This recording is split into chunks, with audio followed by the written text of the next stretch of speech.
I'm Leo Phillips, host of This Must Be the Gig.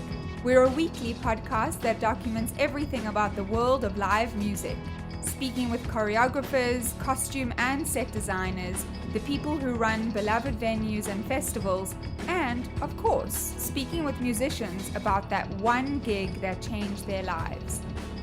Get your peek behind the curtain at consequenceofsound.net, Apple Podcasts, or wherever you listen to your podcasts.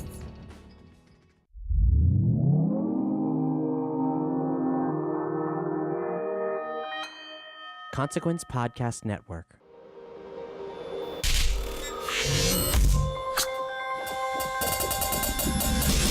Hey, welcome to another edition of Kyle Meredith With. It's an audio interview series presented by WFPK Independent Louisville at WFPK.org.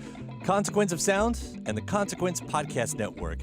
Wherever you're listening from today, I hope you hit the subscribe button so you can keep up with all the interviews that we put out every Monday, Wednesday, and Friday at consequenceofsound.net. And that means whether you're checking us out on iTunes or Apple Podcasts, on YouTube or Spotify, or wherever you get your podcasts from, you can hit the subscribe button at any of those places. I'm Kyle Meredith, going to be talking with Alejandro Escovedo and his writing partner, Don Antonio. They stopped into the WFPK studios on International Clash Day to talk about the new record, The Crossing.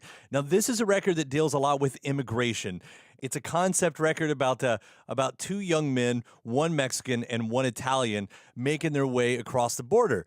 Now, this is stories personal to their own histories, and they're going to tell us about how that all lines up, which, of course, is a timely story, especially right now with everything that we're hearing in the news about immigration. Now, the two characters, much like the two songwriters, also have ties to punk, a love for punk. Alejandro Escovedo comes from a punk background, coming from the Nuns back in the 70s.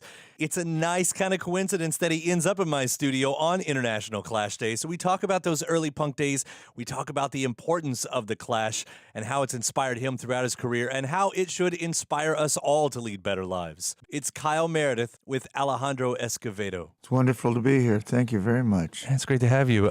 Yeah, you and your band's going to be out headliners tonight. That's right. Playing, you get the details on that at WFPK.org as well.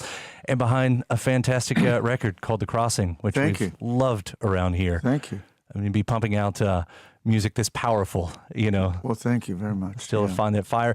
And you know, we were talking off mic a little bit, and the album that you've done, and a lot of the songs in the past too, but especially the album, kind of ties in to, of course, what this day represents, right? Very much so, I would think. Yeah, you know, I mean, the story that Antonio, my friend here, Antonio Guramantieri, and I kind of thought up was a story about two young boys. One is from southern Italy. His name is Salvo, and the other boy is a young boy from northern Mexico in a little town called Saltillo in the state of Coahuila. His name is Diego. And they both meet in Galveston, Texas, where they're working at an Italian restaurant, Salvo's uncle's Italian restaurant. And it's there that they begin to realize that they have common interests. And the foremost interest is that of American punk rock music, right? So they know their history, they know their music very well. They also love beat poetry and the free poetry of the 60s and late 50s.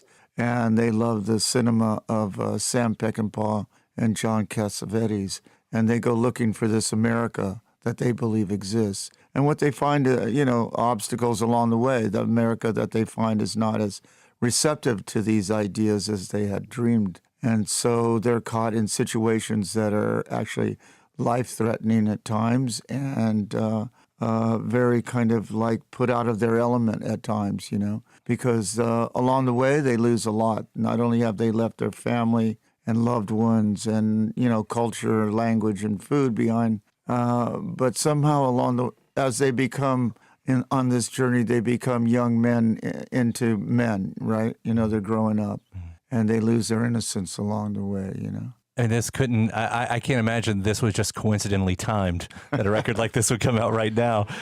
Does that where the seeds of the record comes from? Just what we're living at the moment? Well, you know, I mean, it came naturally because Antonio is from Italy. My father was from Mexico, the same town that we placed Diego in, Saltillo. And I've always written about immigration. I mean, I wrote a play about my dad called By the Hand of the Father.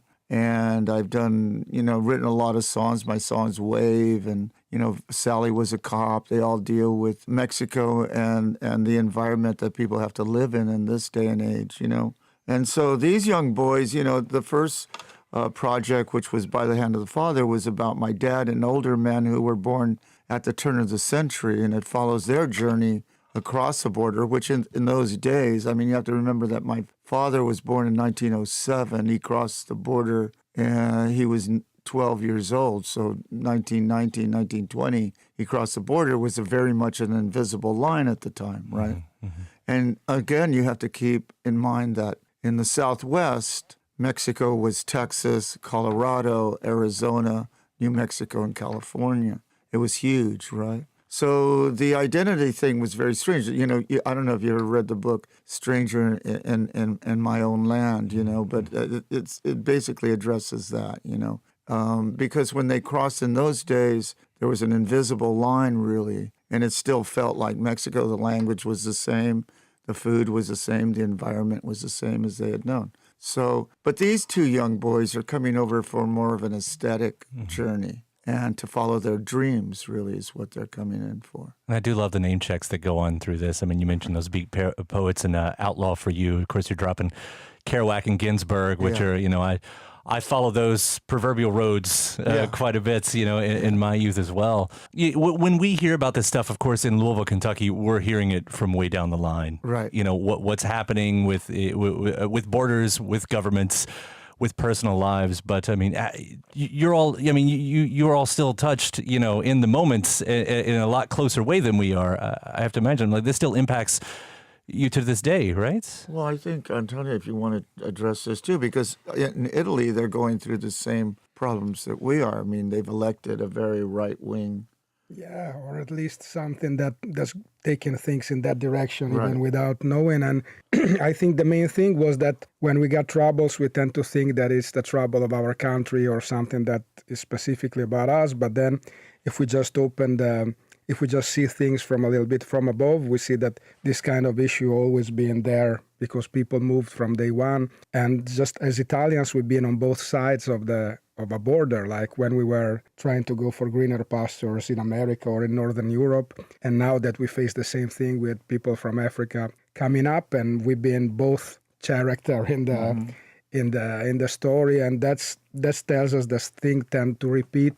And this is one of the reasons we didn't want to place the story exactly in a specific moment in space and time, just like because the feelings, we believe, that were the same. We had a conversation while we were doing the record with, it's a story that is in the DNA of human beings. Is not really specific about what's happening in America today. Is something that is a human. It's a timeless story. Unfortunately. Yeah. I just hope by this point we would be so much further, Exactly. that one world idea. But, it hasn't worked out that way. And so we're faced with problems. The fact that there's thousands of children being detained at the border in cages, basically, is horrendous. It's just inhumane. And the fact that now I've heard on the news that they don't even know how to locate a lot of these young kids and reconnect them with their families and their parents. So the cruelty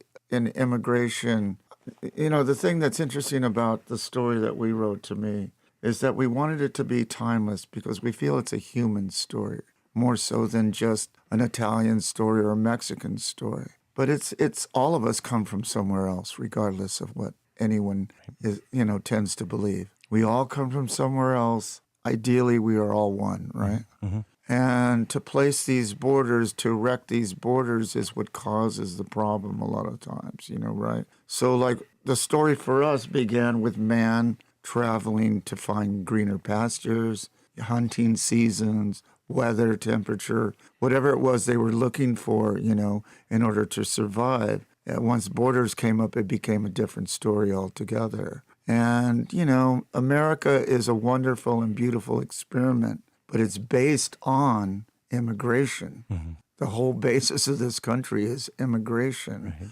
And in this album, there's a song called Rio Navidad, in which the character, Diego, says to a man who's been very rude to him in a racist way, if you want to get down to her, you're the one who came over across the Atlantic. I mean, you're the immigrant, Right. you know. My family has DNA and codex that is here for centuries, right? You know, so it's just it's an unfortunate way to view the world, in my opinion. You know? It's one of my favorite moments of the record, too. Well, thank you. Alejandro Escovedo and Don Antonio tonight at Headliners. The details at WFPK.org. Alejandro's got this great new record called The Crossing, and we're so lucky to have you here and honored to have you here in town. And especially for International Clash Day, we were talking a little bit about that at the beginning, and you don't have any direct ties to the Clash, but this band must have meant something. Absolutely. You know, they were an amazing band that I did get to see live, and there was really one of the great rock and roll shows I've ever seen. Oh, and, yeah. you know, my brother, actually, Javier, he was in a band called the Zeros, and they played with the Clash in San Francisco. They did a show with them in San Francisco, which was a really cool kind of show because, and this speaks so highly of the Clash also, but it wasn't on their tour schedule necessarily, but the kids told them about this place, that it was Temple Beautiful, and they hung out. It was Jim Jones's old place, you know, Jim Jones, who led the mass suicide. Right. Yeah. But it was his old place, and they told him that the kids were having punk rock shows there, and these kids went to them and said, you know, would you guys play? And they actually came and played, you know. And I remember, I think the Dills played and the Zeros played, my brother's band, yeah. What era was that? I'm not sure. You know, it was 77, 78, somewhere around there. Right. I had already left, I believe, by that time. Yeah. So it must have been around 78, yeah. But what a time to see. I mean, you were part of the scene, though, in a similar way. I mean, I think it gets talked about, you know, your punk rock roots. Yes, absolutely, you know, and because we started playing, the Nuns started forming around 75, 76. So when we started to see that the Clash and the Pistols were playing, you know, and all this stuff, it gave us a sense that we were part of something that was bigger than we were, obviously. And, you know, the Ramones came through and they were highly influential, you know. Mm-hmm. Patti Smith had come through before that, you know. So all of that was leading up to what became the punk rock explosion around 76, 77, you know, through 78. And in 78, well, actually it was, right around 77, 78 when the Pistols' last show in San Francisco, we opened up that show at Winterland, the Nuns did, right? But at that point, we could see that there was something happening that was different than what we had created previous to that, you know. It became much more suburban, more male, kind of testosterone-driven. I think that was the birth of hardcore, what they called hardcore, you know. But in the beginning, it was very much like what the Clash created in London, you know. There was a lot of women involved. It was very, all sorts of races and colors involved, and it was all about expressing yourself, you know. And the Clash really inspired that more so than maybe any other band, you know, because they were more open musically than other bands were, too. They led us in those directions, too. A lot of kids to dub and reggae and African music and, you know, the Sandinistas and all this stuff that, you know, that maybe a lot of kids didn't know about growing up in the suburbs, you know, and suddenly we're aware of, you know. And we can thank Strummer and the boys for that, you know. I mean, certainly, you know, I came years later, Yeah. and they were still one of the ones that turned me on to a lot of the stuff you just said right there. I was Absolutely, still learning it, you know, in the 90s by that point. So, Well, highly influential. I mean, you think about what, you know, in the same way that the Stones, you know, brought blues back to America, I think that the Clash gave us a sense of what the world was about, what world music was, you know, because look at how early they embraced hip hop and everything, you know. it's true. So they were important, extremely important. Without them, I don't know that we would have gotten as far as we'd gotten in opening the doors to a larger variety of music, you know. Now I'm going to tie that back into The Crossing with this new record right here, because on the lead single, Sonica USA, we hear a lot of these names in that way that you're talking. We hear about the MC5, and Wayne Kramer happens to be on the track as well. I shout out there. I had Wayne on my show recently as well with his new book, Guitar Doors. That's right. Yeah. You know, with everything. But this is sort of where the lines blur a bit, right? Because you have these two characters that are touting these, you know, these musical gods, which are, you know, your peers. Yeah. You know, and your own heroes, I'm guessing, to a point. I don't know. Well, you know, when Antonio made the record, we also made a wish list of people to play. And go ahead, you can. I mean, I think we got We got the the cream of the crop, pretty much. You know? And there is a reason, because the record, even if it's a story timely, is based in America, because America, obviously, also from my standpoint, from my Italian standpoint, was the place where all those influences came together and created a language that was a new one. And it was just the sum of what came in from outside the borders, obviously. And so there's a reason if they look for the promised land here and not somewhere else, because it's the land where art opened the door for a social model that for them was what they wanted to feel like home, what the kind of environment, cultural environment where they want to place themselves. That was the thing, because like for us, the characters find their community, that the America that they're looking for doesn't necessarily exist. But where they find it is in the punk rock community. They're embraced there, and they feel accepted there, and they feel that they can express themselves there, you know. So when they say, we love the Stooges and we hate you too, you know, a friend of mine thought it meant you too, like, you know, people, but it's the band you too. It's because they want this primal hardcore thing, you know. They don't want a stadium band with, you know, multi-screens and blah, blah, blah. Right. Pyrotechnics. They want the real thing, right? You know, so to them, the Stooges and the MC5 and, you know, all the bands that came before them that were like that, like Question Mark and the Mysterians or the Seeds and Count Five. I mean, you know, the New York Dolls, the Velvet Underground were the bands that they draw their inspiration from. You know? Salvation in the music. I'm going to get off track just for a second. Sure. Debate here, long time debate. Were you two ever a punk band? Not in my opinion, but, you know. I think we're a punk band when we play in duo. No. He meant the band U2. Ah, no. Again, I did. Yeah, You just said that, and I did it in reverse. When I was a kid, really a kid, they were everywhere. So you don't know if you like a mountain or not. It's just around you. You have to face the scenario you grew up. Well, everything that I know about them tells me that they weren't a punk band. All right. Thank you all both so much. Well, thank you very much. It's such a fun one. Thanks for having us. Yeah, thank you both for stopping by here and for the important writing that you still do. Oh, well, thank you. I'll put that weight on it. I really do mean that. Thank you. Please. You know, everyone should be inspired by The Clash to go out and be active in your community, your neighborhood, you know, whatever it is that you do. But we can make a difference, and The Clash were inspired by that. Alejandro Escovedo and Don Antonio talking about their new record, The Crossing. And for you, for subscribing to this little podcast right here. If you haven't done so already, please do hit that subscribe button in front of you, whether you're checking us out on Spotify or YouTube, iTunes, Apple Podcasts, Acast, Podchaser, or wherever you get your podcasts from. After that, WFPK.org. That's where I do a show every Monday through Thursday from noon to 3 Eastern, where you can also find some bonus episodes of this series. Head over to consequenceofsound.net for all your music and film news needs. You can find me at Twitter at Kyle Meredith, Facebook /Kyle Meredith.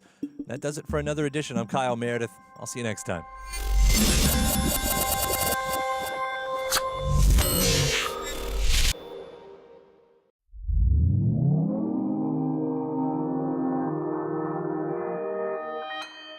Consequence Podcast Network.